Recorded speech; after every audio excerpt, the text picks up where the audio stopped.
Wakati mwingine tunajikuta tunafanya kama unalazimishwa, manunguniko, malalamiko, unatoa hadi laana.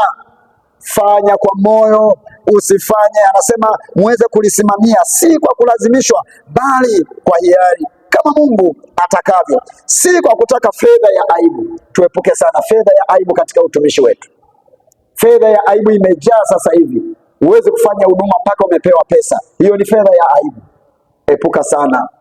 Wewe Mungu amekupa hiyo nafasi, amekupa karama, amekupa kipawa, kitumie kwa usahihi kabisa kabisa. Katika Timotheo wa pili sura ya pili mstari wa 15, Timotheo anaambiwa ya kwamba kama mtendakazi ambaye amekubaliwa na Mungu, alitumie kwa halali neno la kweli.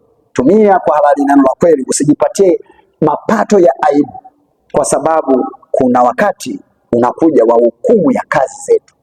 Kwa hiyo muda kama huu, tafakari sana mtumishi mwenzangu, badilika, fanya kazi ya Mungu. Wewe ni mwimbaji, wewe ni mhubiri, wewe ni msimamizi, wewe ni nani, kazi yoyote ulionayo, kipawa na karama ulionayo yoyote, kama tunavyoziona katika Warumi sura 12 mstari wa 6 hadi wa 8, kuna karama 7, na Wakorintho wa kwanza 12:1 hadi 11, kuna karama 9 za Roho Mtakatifu, na Waefeso sura ya 4 kuanzia mstari wa 10 na kuendelea.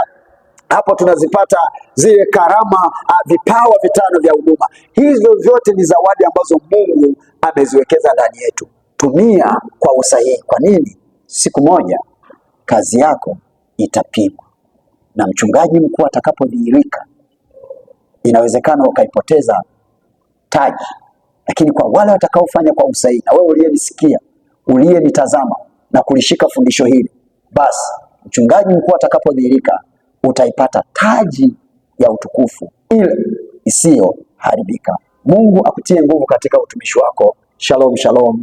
Amen.